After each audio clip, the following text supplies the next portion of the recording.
रहे हैं, बच्चे नीट में भी सिलेक्ट हो रहे हैं, जेई में भी सिलेक्ट हो रहे हैं और उनका बहुत अच्छा रिजल्ट 10th 12th के बोर्ड एग्जाम्स में और होम एग्जाम्स में भी आ रहा है।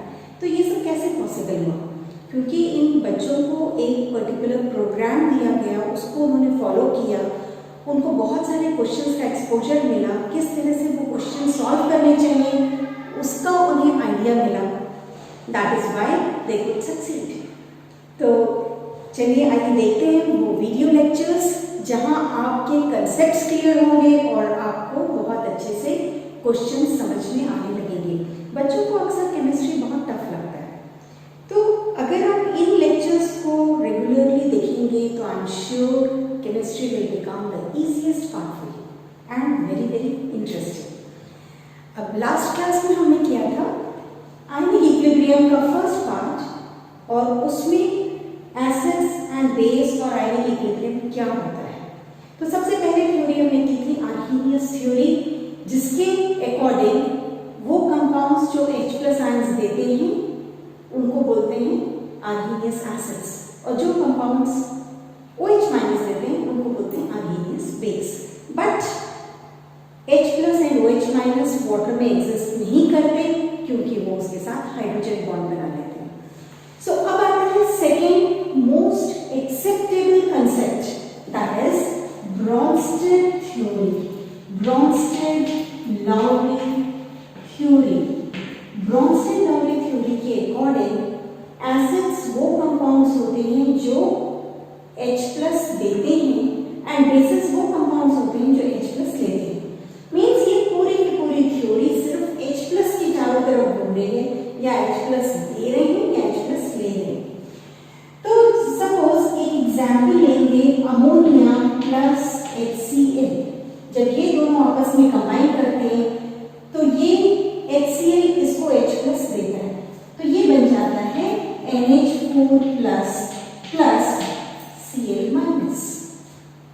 इसने हाइड्रोजन लिया, मीन्स ये क्या हो गया बेस। HCl ने हाइड्रोजन दिया, मीन्स क्या हो गया एसिड।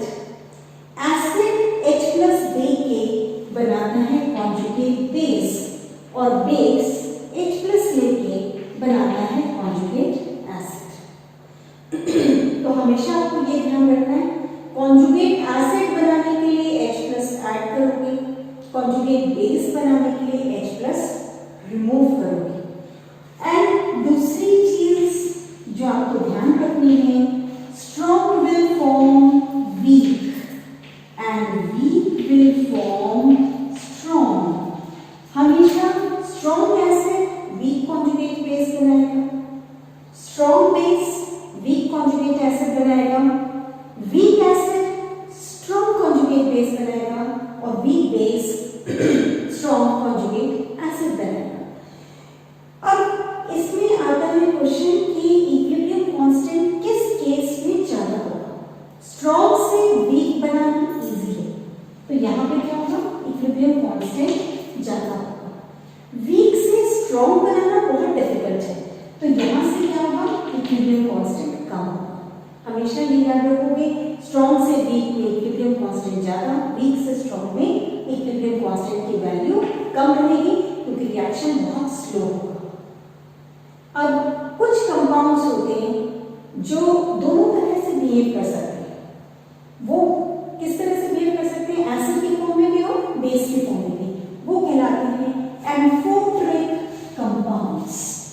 ये कहलाते हैं एम्फोटरिक, या इसको मैं यहाँ पे लिखूं amphoteric compounds. Amphoteric compounds means compounds which can behave both as acid as well as base. अब ये तीन कॉलम्स हैं, इसका आप स्क्रीनशॉट ले लीजिए अपने पास।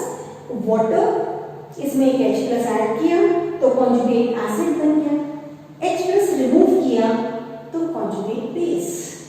HCO3 माइनस H+ ऐड किया तो H2CO3, H+ रिमूव किया तो carbonate, that is conjugate base. HSO4 minus, इसमें H+ ऐड किया तो H2SO4, H+ रिमूव किया तो conjugate base, that is sulphate. Similarly ammonia, इसमें H प्लस ऐड किया तो अमोनियम, H प्लस रिमूव किया तो NH2 माइनस। तो इस तरह से इस पे क्वेश्चन आता है कि कौन सा एम्फोट्रिक कंपाउंड है, कौन सा कॉन्जुगेट एसिड है, इसका कॉन्जुगेट एसिड क्या बनेगा, इसका कॉन्जुगेट बेस क्या बनेगा। तो ये चार्ट अगर याद रखोगे तो उस तरह के क्वेश्चंस बहुत इजीली सॉल्व हो जाएंगे। अब amphoteric compounds means this is all about the Brønsted theory. तो आपने आर्हेनियस थ्योरी किया, आपने ब्रॉन्स्टेड थ्योरी किया। अब आर्हेनियस थ्योरी की लिमिटेशंस थी जिसकी वजह से ब्रॉन्स्टेड थ्योरी को ज्यादा इंपॉर्टेंस मिली और वो ज्यादा एक्सेप्टेबल है। आर्हेनियस थ्योरी की लिमिटेशंस क्या है? वो H plus and OH minus के कंसेप्ट को लेके चलता है, लेकिन H plus and OH minus free form में एग्जिस्ट नहीं करता। Means there is no free H plus and OH minus in the solution. ये सबसे पहला लिमिटेशन है। सेकेंड लिमिटेशन है ये सिर्फ एक्वस सॉल्यूशंस के लिए पॉसिबल है। Means it is limited to water only, it is limited to aqueous solutions only. Water only का मतलब क्या है? अगर आप एसिडिक कंपोनेंट्स को वाटर में डिसॉल्व करोगे तभी वो H प्लस देगा और तभी आप आर्हेनियस थ्योरी को एक्सप्लेन कर सकते हो। एंड थर्ड पार्ट क्या है? कुछ बेसिस ऐसे हैं जो OH माइनस नहीं देते लेकिन वो फिर भी बेस कहलाते हैं, तो वहां पे भी वो आर्हेनियस थ्योरी फेल हो जाती है। तो इन सब लिमिटेशंस को ओवरकम कौन कर रहा है? Brønsted theory. Brønsted theory has got a wider scope. बहुत सारे कंपाउंड्स हैं जिनको ब्रॉन्स्टेड के बेस पे आप acid and base easily define कर सकते हो। और ये एक्वस सॉल्यूशन पे लिमिटेड नहीं है। इसका काम है सिर्फ H प्लस देना और लेना और उस बेस पे एसिड और बेस को एक्सप्लेन करना। तो और release of OH minus is not required. तो ये तीनों इसमें प्लस पॉइंट है कि एक्वस सॉल्यूशन की जरूरत नहीं है, it has got a wider scope and release of hydroxide is not required. तो ये भी आप अपने पास नोट करोगे। फिर आता है बहुत इंपॉर्टेंट पार्ट जिसमें एसिडिक स्ट्रेंथ जब भी मेजर की जाती है तो वो वाटर में नहीं की जाती है, बिकॉज वाटर एक लेवलिंग सॉल्यूशन है। तो उसको मेजर करते हैं एक्वस HF हाइड्रोजन फ्लोराइड। तो अलग सॉल्वेंट्स में जब उनकी रिलेटिव एसिडिक स्ट्रेंथ निकालते हैं तो वो वैल्यूज यहाँ से पता चलती हैं। उनका डिसेंडिंग वाटर, डिक्रीजिंग वाटर इस फॉर्म में है। HClO4 सबसे ज्यादा स्ट्रॉन्ग है, उसके बाद HI है, उसके बाद H2SO4 का नंबर आता है एंड लास्ट में जो सबसे वीक एसिड है वो इथेनॉल है और उससे पहले जस्ट वाटर। तो अगर ये पूरा चार्ट याद रहेगा तो बहुत सारे क्वेश्चंस एसिड से रिलेटेड इजीली सॉल्व हो सकेंगे। अब किस फॉर्म के क्वेश्चंस आते हैं? conjugate acid and conjugate base से, that is which is a strong base। अगर आपको strong base देखना है तो आपको ये देखना पड़ेगा कि किस कंपोनेंट की कैपेसिटी है हाइड्रोजन को इजीली लेने की और एक स्टेबल कंपाउंड बनाने की। H2 प्लस तो पॉसिबल ही नहीं, Cl माइनस मतलब HCl हो जाएगा। HCl क्या है? स्ट्रॉन्ग एसिड है।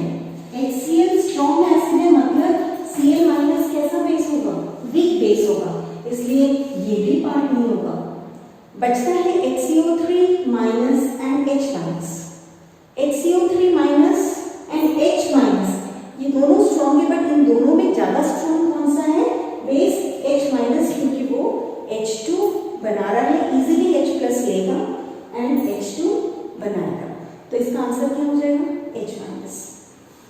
ओस्टवाल्ड्स डाइल्यूशन लॉ ये किसके लिए एप्लीकेबल होता है? सिर्फ वीक इलेक्ट्रोलाइट्स जिनको बहुत ज्यादा डाइल्यूट करते हैं तब उसका डिसोसिएशन पॉसिबल होता है। तो Ostwald's dilution law is applicable to only weak electrolytes. तो ये वाला ऑप्शन यहाँ पे सही होगा, weak electrolytes. Which is a Lewis acid? Lewis acid, Lewis theory of acid and base कौन सी होती है? थर्ड थ्योरी है। Lewis acids are electron deficient species, जिनके पास इलेक्ट्रॉन्स कम होते हैं वो लेविस एसिड्स होते हैं, जिनके पास इलेक्ट्रॉन्स ज्यादा होते हैं वो कहलाते हैं लेविस बेस। जिनके पास लोन पेयर्स होता है, जिनके पास नेगेटिव चार्जेस होते हैं मतलब एनायंस, ये होगी लेविस बेस। जो कैटायंस होंगे, जो इलेक्ट्रॉन डेफिशिएंट स्पीशीज होगी वो कहलाएगा लेविस एसिड।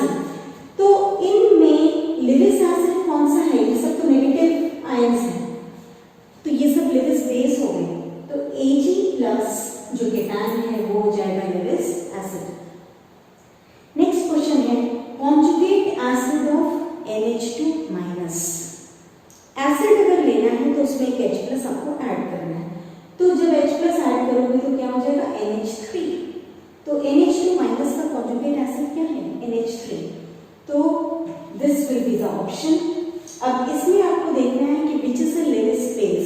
लेविस स्पेस मतलब जिसके पास लोन पेयर्स हैं, ज्यादा इलेक्ट्रॉन्स हैं, वो कंपाउंड होगा लेविस स्पेस। तो इसमें BF3 आपको पता है कि 3 इलेक्ट्रॉन्स बोरॉन के, 3 फ्लोरीन के, मतलब बोरॉन के पास सिर्फ 6 इलेक्ट्रॉन्स हैं, तो ये इलेक्ट्रॉन डेफिशिएंट स्पीशीज है, तो BF3 कहलाएगा लेविस एसिड, ना कि लेविस बेस। PF3 फास्फोरस में 5 वैलेंस इलेक्ट्रॉन्स होते हैं, 3 इलेक्ट्रॉन्स उसको फ्लोरीन के मिल गए, 8 इलेक्ट्रॉन्स मींस उसके पास एक लोन पेयर बचता है, तो लोन पेयर की वजह से क्या होगा लेविस बेस। अब बचे हुए ऑप्शंस देखते हैं कि उनमें से कोई लेविस बेस है या नहीं है। CF4 4 कार्बन के इलेक्ट्रॉन्स 4 फ्लोरीन से मिल गए, मतलब कोई भी उसके पास लोन पेयर नहीं है। ऐसा ही F4 में भी कोई लोन पेयर नहीं है, इसलिए इसका ऑप्शन क्या होगा PF3। इस तरह के क्वेश्चंस एग्जाम में आ चुके हैं। विच is the strongest acid, in questions के लिए ये चार्ट बहुत हेल्प करेगा आपकी, एंड इजीली आप निकाल सकते हो कि इन सब में HClO4 सबसे ज्यादा स्ट्रॉन्ग एसिड है।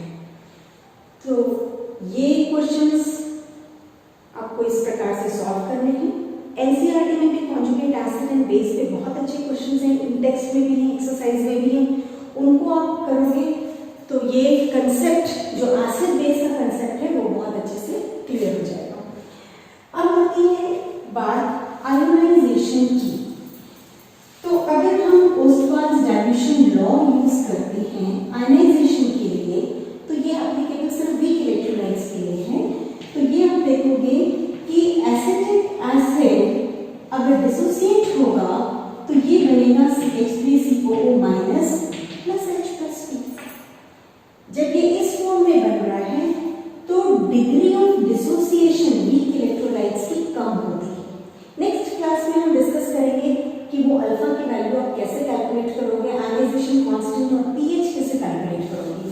अभी फिलहाल के लिए आज के लिए आप ये याद रखोगे कि वीक इलेक्ट्रोलाइट्स का डिग्री ऑफ डिसोसिएशन बहुत कम होता है।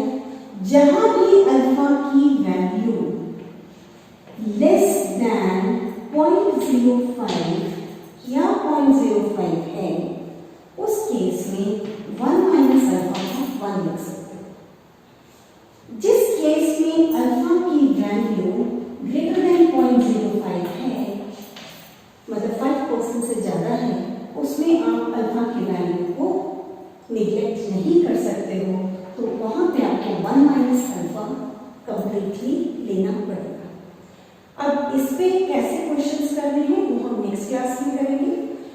तो अगर आपको वीडियो लेक्चर्स पसंद आ रहे हैं तो आप लाइक करते जाइए, सब्सक्राइब करते जाइए, और कोई भी डाउट है, कोई भी क्वेश्चन से रिलेटेड डाउट है, या आप चाहते हो कि कोई पर्टिकुलर टॉपिक डिस्कस करना है, तो you can note down the mail ID. It is director at Anand education.in। इस पे आप मेल कर सकते हो और अपनी क्वेरीज पूछ सकते हो, director@anandeducation.in। तो आप कंटिन्यूअस वीडियो लेक्चर्स देखते